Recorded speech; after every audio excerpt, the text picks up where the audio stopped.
If you need any Ultimate Team coins, head over to footcoinking.com. There's a link in the description, and if you use my discount code CHES, CHES, as you can see on screen, you'll actually now get a 10% discount for the rest of FIFA 14.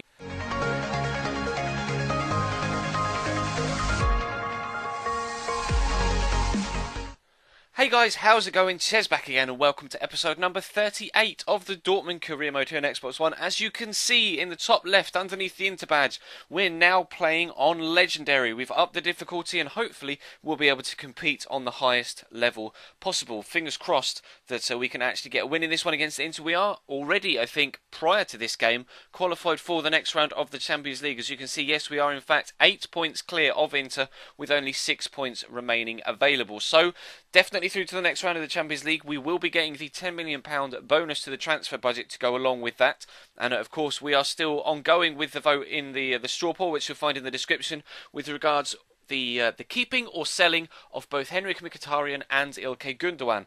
The options are all available for you there. Keep one, sell both.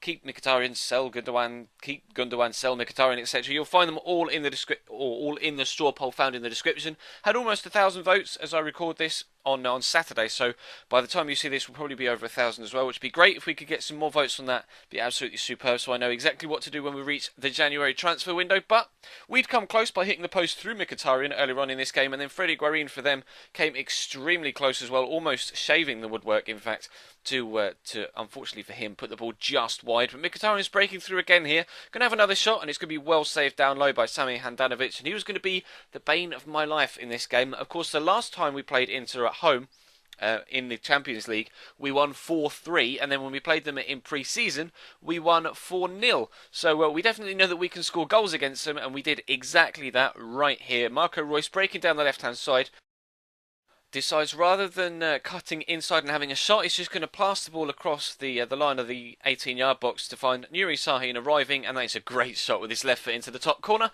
And we take a 1-0 lead, and they bring on a new player here, Mateo Kovacic. Not really too sure whether he's worth having a look at when it comes to a potential replacement in midfield. I think, obviously, we do want a marquee signing should we move on Gundogan and or Mkhitaryan, but bringing in a youngster like Kovacic as well could be decent for this side, and he is a very well respected midfielder for Inter Milan, definitely regarded as a promising youngster, but promising youngster of our own here. Memphis Depay is actually going to put us 2-0 in front now with 10 minutes to go.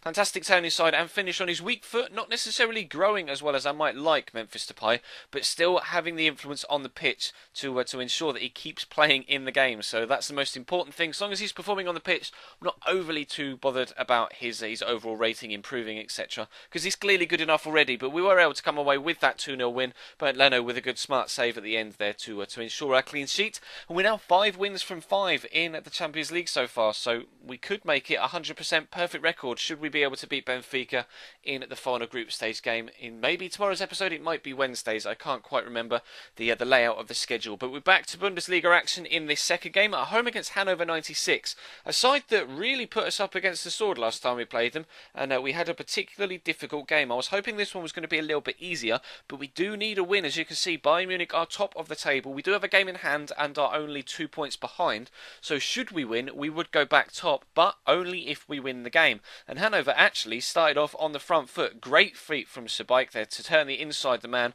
Only a fantastic save from Roman Weidenfeller down low with his right arm stops them from taking the lead in the opening few stages. And in fact, we were able to snuff out another move here as they pushed forward. They really were offensive in the opening few minutes, but we're going to catch them on a counter-attack. Fortunately, the run on the far side of Heung-min Son actually forced their right back to come a little bit deeper, and that opened up the space in behind for Raheem Sterling to break through, be onside crucially, and put the ball into the back of the net. And you'll see from the replay as well, not only did Heung-min Son draw the defender deeper, watch him on the left-hand side of your screen, he just held his run there and blocked off the defender to make sure that he couldn't get across to Raheem the Dream, and he was able to get the finish in, and we took a 1-0 lead. And we're on the offensive again at the start of the second half, into Sterling for a second time. A good shot, but straight down the throat of the goalkeeper. Unfortunately, not too much placement involved there. Not as good, at least, or as the opening goal of the game. Then Hanover came at me again. We're on the hour mark now, as you can see. Stindl turns inside really nicely, drives to the byline but stands it up. We win the initial header with Subotic, but then the man at the back post, Castro, breaks free and completely does me with that pass across. Takes 3 defenders out of the game. Weidenfeller does his absolute best to try and pounce on it, but can't get enough behind it. Hanover come back level, but we're pushing further forward almost immediately after conceding, trying to get ourselves back in the game. Gundogan looking for an assist through to Raheem Sterling again, but their goalkeeper's on hand, and Churchy, he gets to the ball first, but it just kind of brushes his face rather than actually him heading the ball with any particular power towards the back of the net, and unfortunately the chance went awry. And then as we push into second half stoppage time, Sterling and Churchy involved again. A lovely ball over the top. Churchy just slips as he has his shot. Does beat the keeper, but there's not enough pace on it to get it all the way to the goal line.